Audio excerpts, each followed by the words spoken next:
Jūs klausotės Panevėžio Lietaus vaikų tinklalaidės, kur drauge su mamomis, tėčiais ir profesionalais kalbamės apie autizmo kasdienybę ir iššūkius. Kiekvienas pokalbis yra žingsnis link didesnio supratimo. Kartu mes siekiame sukurti traukią ir atvirą visuomenę mums visiems. Šiandien kalbinu mamą, kuri augina autistišką vaiką. Ir norim šiandien pakalbėti apie Panevėžio bendruomenę, kaip jie atsirado ir kaip būtent atsirado Banzo socialinių paslaugų namuose autistiškų vaikų klubas.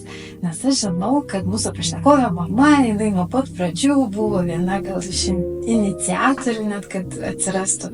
Ir kaip vienu žodžiu jau 7 metai tas klubas gyvena, kaip keičiasi ir, kaip sakyti, į gerą, į blogą pusę. Ir norim visom tom temom kalbėti. Gal vis dėlto pradėsiu pasiklausinėti nuo asmeninės istorijos truputėlį gal. Kiek norėtum pasipasakoti, kaip sužinojai, kad tavo vaikas autistiškas, kaip tai priėmei, kaip sekėsi su to tvarkytis. Kad vaikas turi autizmo bruožų, tai pirmiausia sužinojau iš pedagogų. Aišku, aš visą tai neigiau ir teigiau dabar, kad aš neigiau, ir jeigu aš kažkokių metodų, priemonių imuosi, tai tik dėl to, kad atitikti kriterijus aš dar neišėjęs iš neigimo. Šiandieną yra teigiama, kad čia lyg tai ir daktarų prioritetas turėtų būti diagnozė vaiko, bet tada prieš 10 metų tai pirmieji pradėjo lankyti darželį. Jisai turėjo labai didelių adaptacijos sunkumų ir auklėtojas pradėjo sakyti, kad jis neįtelpa į standartą neurotipinių vaikų. Ir tada išvažiavome mes į Druskininkų Saulutę pirmą kartą. Ar sunku buvo kažkaip? Gal ten sutikai kitų tėvų, mamų, ar tuo metu dar nebuvo tų tokių, nežinau, kažkokios bendruomenės, kur galėtum pasitarti, pasiklausti? Mano atveju įvyko atvirkštinis dalykas. Aš pirmiausia susipažinau su Lietuvos autizmo asociacijos dalyvė ir jinai mane suvedė su Panevėžio bendruomenė, ne atvirkščiai. O pirmą kartą sanatorijoje būnant, tai iš tikrųjų, kai eini per specialistus, per kabinetus ir visi klausia, kad ar čia jau turit neįgalumą, kokias čia pagalbos gaunat, o aš čia pirmą kartą atvažiavus, aš čia kažkaip tai, labai keista buvo, aišku, be abejo. Man visą šitą procedūrą pirmutinę išaiškino irgi beje pedagogė turinti asmeninę patirtį. Ir apie sanatorijas pirmiausia paaiškino, bet čia grynai iš mamų, iš šeimos netgi narių buvo informacija ta pirminė ir būtinoji, kurią aš išgirdau. O mūsų konkrečiai šeimos gydytojas tai tiesiog labai pyko ant manęs nuolatos, kad aš netinkamai auklėju vaiką. Ir aš to patikėjau giliai ir kentėjau iki galo. Tiesiog bijojau daktarų, bijojau pagalbų, kad vėl nepatirti tų pačių kaltinimų. Tokio vis tiek ir pažeminimo, atrodo, ar taip sunku, ne, dar sulaukė tokių priekaištų kažkokių, tai labai tikrai sunku, aš suprantu, man irgi gal mažiau, bet irgi teko panašių kelio praeiti. O gal dabar galiu papasakoti apie tą vaikų klubą, apie Banzo socialinius namus, kaip atsirado istorija. Istorija irgi labai ilga, iš tikrųjų, man kol vaikas ėjo darželį, aš patyriau iki galo auklių paieškos klausimą. Buvo labai dramatiškų situacijų, reiškia, mano darbo valandos niekaip neįtelpa į biudžetininkų darbo laiką. Aš praktiškai kasdieną ieškojau auklės ir tas truko, tiesą sakant, iki beveik 10 metų. Tas chroniškas auklių ieškojimas privedė prie išvados, kad aš kartais auklei sumoku daugiau nei uždirbu pati. Tai gavosi toks kažkoks vakumas ir tas vakumas buvo aktualus keletui šeimų, kurie turėjo tokį poreikį ir mes pradėjom nagrinėtis. Mes rašėme raštą, formulavom savivaldybei, teikėm parašus, dėjom, kad mums reikia tokių paslaugų. Sunkumų buvo daug, svarstymų buvo daug ir labai pasisekė tas, kad prasidėjus vaikų namų reformai, kurie iškeliavo šeimynas, tas socialinių paslaugų, sakysim, įstaigos dalis liko nepanaudota. Tai tiesiog ir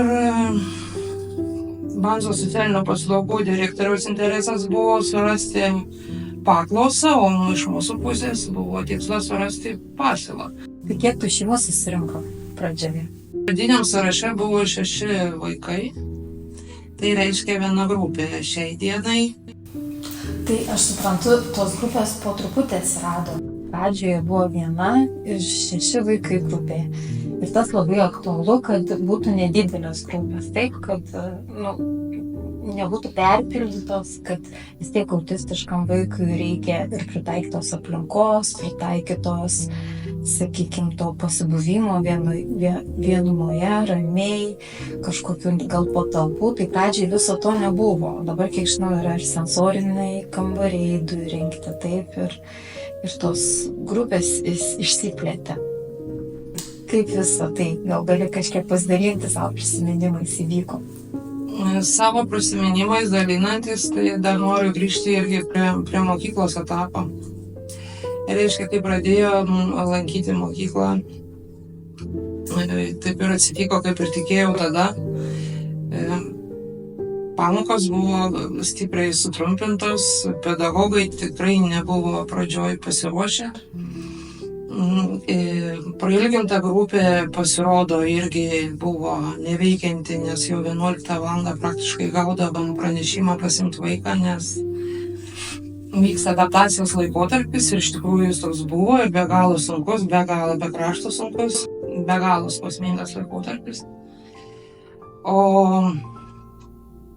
mes jau pradžioje, kai jau mes planavom ir norėjom, kad ten būtų atidarytas tas klubas, tai ten jau buvo tie 2 sensoriniai kambariai, didžiulį teritoriją, 3 hektarų su kiemo įranga, žaidimo aikštelėm, su senais medžiais suaugusiais, su norinčiais padėti darbuotojais mums ir dirbančiais ne pagal pareiginius instrukcijas, bet iš meilės, tiesiog iš meilės, iš noro dirbti, iš noro padėti, iš socialinio darbuotojo idėjos pozicijos. Ir dar labai yra įspūdinga tai, kad klubo darbuotojai į vaiką žiūri ne kaip į atskirą spuogą visatos, o žiūri holistiniu požiūriu. Tai reiškia, kad labai daug su tėvais kalbasi. Ir mes su jais ir norim kalbėtis, ir norim rasti bendrą kalbą, nors jų kvalifikacija realiai kaip ir net neprivalėjo būti, kad pritaikyta autizmo spektro vaikų priežiūrai. Bet tas noras, sakysim, dirbti ir jų požiūris ir supratimas, tai viską ir padarė. Galėtum gal papasakoti, ką sūnus veikia per savaitės bėgyje autistiškų jaunimo tam klube? Kokiom veiklom užsiema, kuo padeda darbuotojai?